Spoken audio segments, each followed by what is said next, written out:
Welcome to the professor. This is the channel that keep you abreast of what's going on in the matter of Eddy, the United States versus Eddy Alexandre. There isn't much to report on the criminal case. Of course, like I said before, the criminal case will take a long time before it gets to trial. So meanwhile, from now until next year, it's just a matter of procedural stuff that the court and the parties are going to be engaging.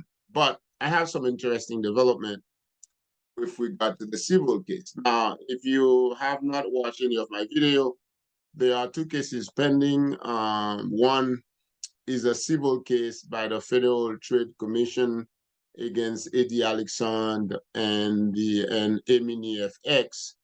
There's also the criminal case, which is certainly being prosecuted by the U.S. Attorney in Manhattan.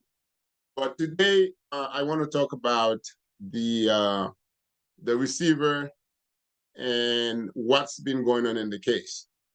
From the beginning, I have been talking about this case, and quite frankly, it is a fascinating case because of the amount of money involved, $250 million that the Haitian community invested in EminiFx, and certainly most of that money will be lost, if not already lost. However, I have made a video about a week ago, maybe 2 weeks ago. In the video, I spoke about the fee that accumulated from the time the receiver actually was introduced in the case, sometime around May 12. So the fee for the last 90 days was about close to $1 million. This is the fee that the receiver charged for all the work investigating and selling some of the assets of EminiFx, and then keeping that money supposedly for the investors. So now, when I spoke about it, one of the things that I said, and I said this very clearly, and I know some of these people that I'm going to talk to you about today, I'm sure they've watched my video. I'm sure that they've heard what I've said. In the civil case, the receiver wanted $1 million for work that was done for 3 months. Okay. Now, whether that amount of money is excessive or not is not for me to say. But what I have said earlier, and I'm glad that Judge Caproni said exactly to those people what I have been saying. I have said that the receiver was appointed to specifically go around and find all the assets of EminiFx, whether it's capital, money, whether it was investment, whether it was property, get all this asset, and some of them that they may have to liquidate or they may have to sell, which they have already done, and take that money and eventually distribute that money to the investors once the case is over. But there is a fee for that. In other words, the receiver doesn't work for free. The investigators, the people that he's employed to work for him, is not going to work for free. So, but the money to pay them, it's going to come from the investors' money. It's going to come from the asset from EminiFx. So now, how the receiver spend the money, it's another question altogether. But however, this is what I find fascinating.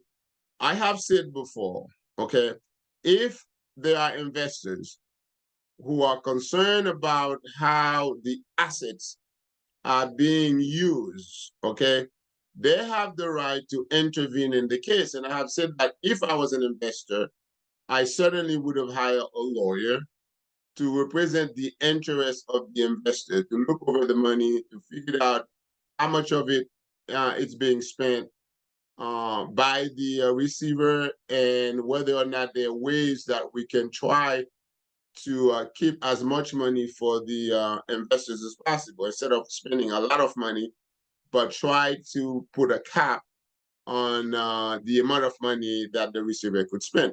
The only person that could do that is a lawyer who would represent the interests of the investors. Now, I don't know who advised these people, and I'm going to read a name. There were a whole bunch of people who actually wrote letters to Judge Caproni.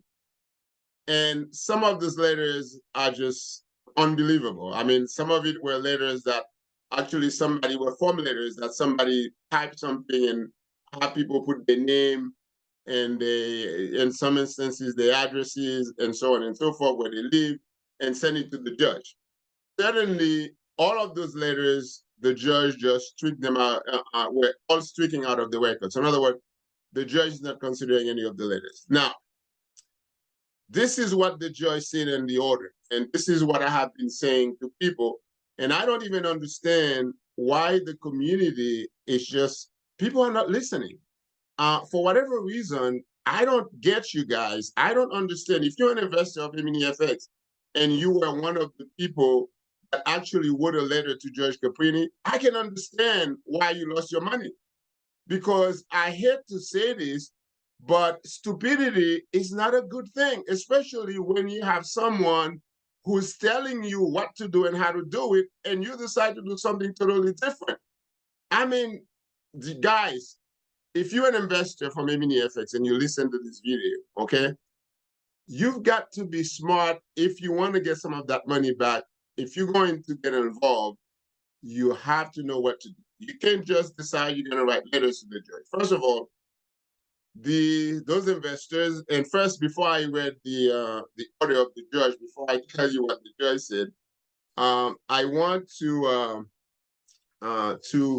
read the name of the people who actually send letters to the judge. There is an Augustin family who probably send, the entire family send letters. There must have been 12 or 15 letters from just one family who sent letter to the judge. But however, those are the people who certainly, very obviously, they are all investors of EminiFx, and they did send a letter to the judge objecting to the fee that the receiver is charging.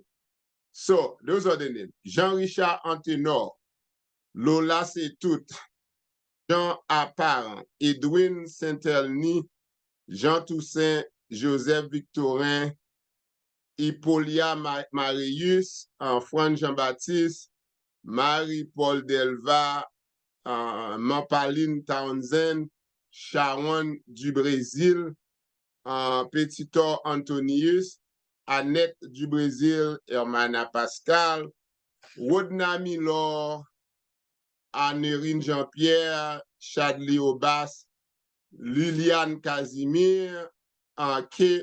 Honaré, Serge-Louis Joseph Cadet, Luce Castor, Géverdi Boyer, Myrta Benjamin, Schnadel Pierre, Augusta Vixama, Sébastien Parent, Jean-Paul Déric Copin, Yvette Setout, Valérie Pascal, Berly Célesti, Ketli Jean-Baptiste et Clotilde Nazaire. Bon, ça c'est un peu moun. Those are some of the people who actually wrote letters to the judge objecting to the fee of the receivers. Certainly, all of these letters were stricken from the record. Because, guys, listen, you cannot just write a letter to a judge objecting to something in the file if you're not part of the case. You guys are not part of the case. That's not how you become part of the case. And I have said to you before, if you are an investor, you want to protect your interests, you then have the right to retain an attorney to intervene legally in the case to protect your interests. You can just have people write letters. I don't know if it's Alexandre or someone from EminiFx who actually told these people that it was okay to write letters to the judge. Those letters has been thrown in the garbage can. This is where they belong, basically. This is what the judge did with it. The judge just throw it in the garbage can, just stricken it from the record. Don't want to hear about it. Now, here's what the judge said, okay? And I want to look at the judge order. Now, in regard to the letters that some of these people whose name that I just read sent to the judge told them, and which is what I've been saying, that if the investor, and this is from the judge, this is not from me, this is from the, I'm reading from the order of the judge. Judge Caproni, Valérie Caproni said in her order, she said, quote, if the investors wish to intervene in this matter, they must refile their letters with a motion to intervene, stating the ground on which they wish to intervene. Okay, what does that mean? That means that when there is a case, especially a civil case, you're not a party to the case. Okay, you don't have an attorney representing you. You can just write letters saying I object. No, you don't have the right to object to nothing. If you want to intervene, okay, most of you, none of you would be able to do this the right way if you're not an attorney with the skill to do it. So what you have to do is, and I think the judge kind of said it in her order, somewhat, indirectly. The judge said, if you want me to consider your letter, file a motion to intervene. In that statement, file a motion, what the judge is basically telling the investors, go get yourself a lawyer, have the lawyer file the motion, and then the lawyer, who's obviously somebody who knows what to do, will write a motion, and we would explain your position, would explain why you object to the receiver. But you can just write letters and say you object. It doesn't work that way. That's not the way it works. So I'm going to say this again, and this is all free advice. You guys are not paying me for it. You should just be happy there's somebody like me who's educating you on things you know nothing about. So listen good, okay? Now, the people that wrote this letter, and I'm speaking to them. I don't know if they watch my channel, but I'm speaking to Mita Benjamin, Karine Jean-Baptiste, Yvette Setout, tout le monde sa qui écrit, all the people who wrote letters to the judge, okay? Get together, okay, all of you. There must have been at least I think the last time I counted about 20, 24 people so far who've written letter to the judge. I'm sure there are more, but all of those letters that the judge received late last week, all of these letters were stricken out of the record. They were not part of the record, not being considered. There were some other letters that came in this Monday, and those letters also will be stricken by the judge. They're not going to be part of the record. There's absolutely no consideration. Now, if you want the judge to consider your argument, if you want the judge to consider your position as an investor, listen good to what I'm telling you. All of you should get together, 20, 25 of you, have a meeting, find a lawyer with the experience, hire that lawyer, and have that lawyer file a motion to intervene. That motion will be granted by the judge because you as an investor have a right because it's your money. But that right would not be recognized unless you follow the proper procedure, which is something that Haiti should not like to follow, procedure. But you have to follow. This is in Haiti. This is the United States of America. You're going to have to follow it. So you hire your lawyer, get your lawyer to go to court, get him to file a motion to intervene. And then when he files the motion, he can tell the judge why he objects. In fact, he can even challenge the receiver. In fact, I really believe that the investors could potentially find their own receiver. I mean, they don't necessarily have to go to the court receiver. Obviously, it's their money. So they could say, hey, I want to replace this receiver by this other receiver. They can do that. They can make a motion to do that. And they have the right to do that because the money we're talking about, it's money belonging to the investors. So I've said it before in a prior video, and I'm saying it again. I don't know how many times I have to say it. I don't know, maybe I ought to speak Creole so that everybody understands. So I'm going to do another video about the same thing in Creole so that people can understand exactly what I'm saying. That's what you got to do. Because you guys didn't need the judge to tell you, because if you've been watching my video, you would have learned a long time ago.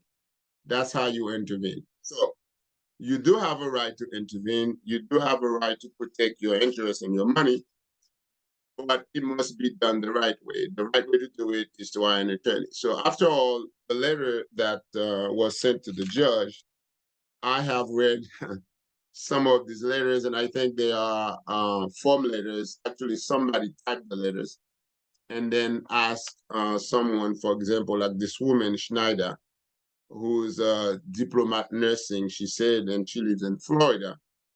And she basically signed a form letter that kind of say that she object to the fee that the receiver is charging, and she think that the receiver, I don't know, it's all crazy. So I might as well not read it.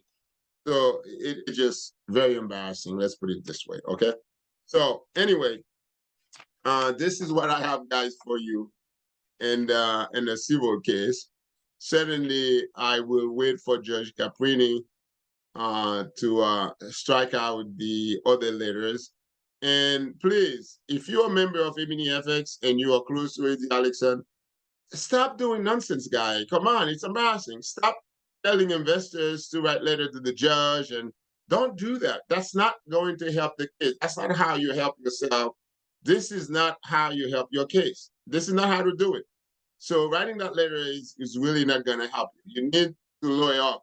You guys need to get a lawyer. You need to send that lawyer to court and get that lawyer to represent your interests. All right. So I am happy that you turned to the professor's channel, truth be told. And if you haven't subscribed yet, please do so. In the bottom of the screen, you'll see the button to subscribe. Please subscribe. And if you subscribe, every time I put on a video, you will get notification that the professor just posted a video, and you will learn what's going on in that case. And of course, like I said before, with regard to this case, there's two cases, the criminal case and the civil case. If you haven't heard it from the professor, you haven't heard it, because I will tell you exactly like it is. Some of you may not like what is being said, but the truth will set you free. So I would always tell you the truth about what's going on. All right. So thank you for watching, and look forward for another video updates on the EminiFx case. Thank you.